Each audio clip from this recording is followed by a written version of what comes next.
Bulb Fiction. Die Funzel der Weisheit. Erste Szene.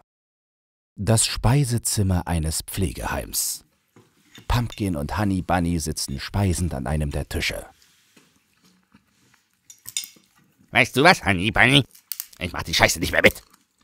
Welche Scheiße meinst du? Willst du dich etwa doch nicht um deine Oma kümmern? Naja, die Gute hat wahrlich nachgelassen. Aber das mit dem Sterben schafft sie dann auch noch allein. Immerhin geht sie steil auf die 100 zu. Welche Scheiße meinst du dann? Ich meine die ganzen Tankstellenüberfälle. Die Geiselnahmen im Dönerladen, die Hütchenspielereien, der illegale File-Download, der Fressflash im Biomarkt. Aber das sagst du doch immer. Nie wieder kriminell, nie wieder Alkohol, nie wieder saure Apfelringe. Nie wieder eine ganze Packung saure Apfelringe an einem Abend. Das sag ich. Aber das ist nicht der Punkt. Der Punkt ist, dass ich die Schnauze endgültig voll hab. Seitdem alle auf Nullen und Einsen schwören, hat jeder beschissene Tante Emma Laden so eine Diebstahl-App, die den Kunden dank Thermoscanner auf Hitzigkeit abklopft. Da bleibt mal cool, wenn dir eine geladene Wumme unterm Gürtel klemmt. Und dann die Überwachungskameras. Ich sag dir, next level shit. Die ordnen jeder Situation automatisch den passenden Insta-Filter zu und ballern per Algorithmus die relevantesten Moves in den Feed. Klar, dass das die Leute motiviert, den Helden zu spielen. Da bringt's auch nichts mehr, dir zur Tarnung eine Strumpfhose über den Nischel zu ziehen, wenn dir der durchtrainierte Loverboy vom Speedboot-Verleih den Fummel abluchst, um sich damit den Schritt auszupolstern. Und dann stehst du da wie ein beschissener Egon aus den 70ern. Verstehst du, was ich meine? Weißt du, wie du dich anhörst, wenn du so daherredest? Ich höre mich an wie ein vernünftiger Mann, verdammte Scheiße, ist das klar? Du klingst wie eine Ente.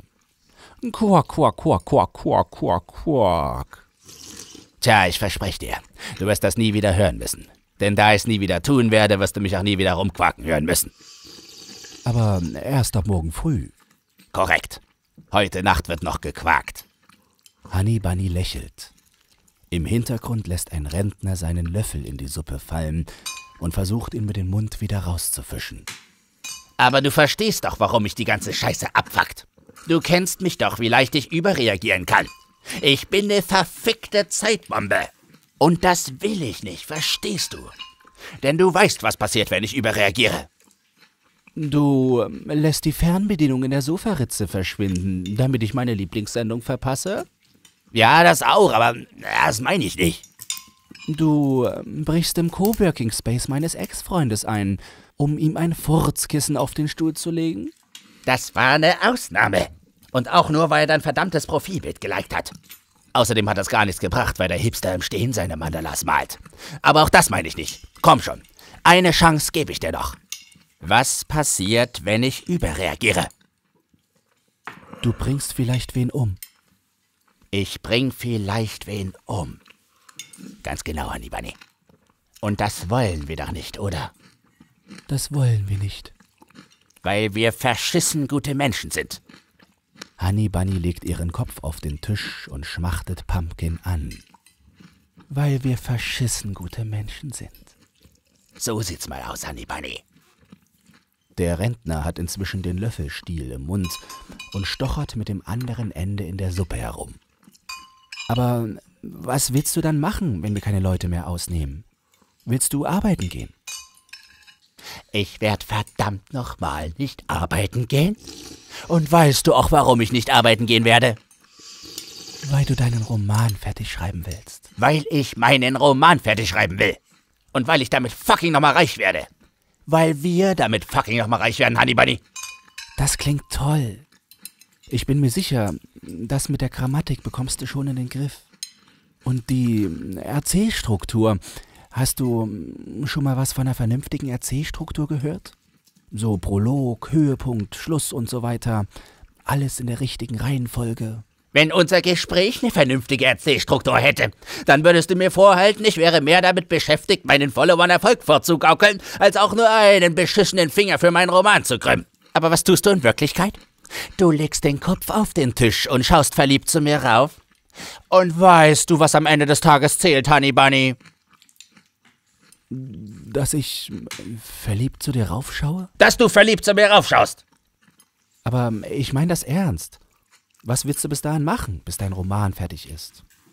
Willst du dich beim Jobcenter melden? Nie und nimmer werde ich mich beim Jobcenter melden. Dann würden ja alle denken, ich hätte mich beim Jobcenter gemeldet und mein Kartenhaus der digitalen Hochstaplerei wird über Nacht in sich zusammenfallen.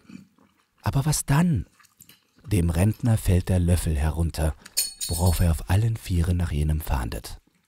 Was wir brauchen, Honey Bunny, ist ein Laden, wo die Technik im tiefsten Mittelalter stecken geblieben ist.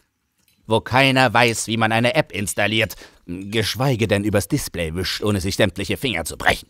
Ein Laden, in dem garantiert keiner den Helden markiert, weil die Klientel die Motivation zur sexuellen Ertüchtigung vor Jahren in ihren Tablettendöschen verloren hat. Honey Bunny und Pumpkin schauen sich um und dann spontan erleuchtet an. Pumpkin legt eine Knarre auf den Tisch. Okay, du hältst das Personal in Schach, ich kümmere mich um den Zaster.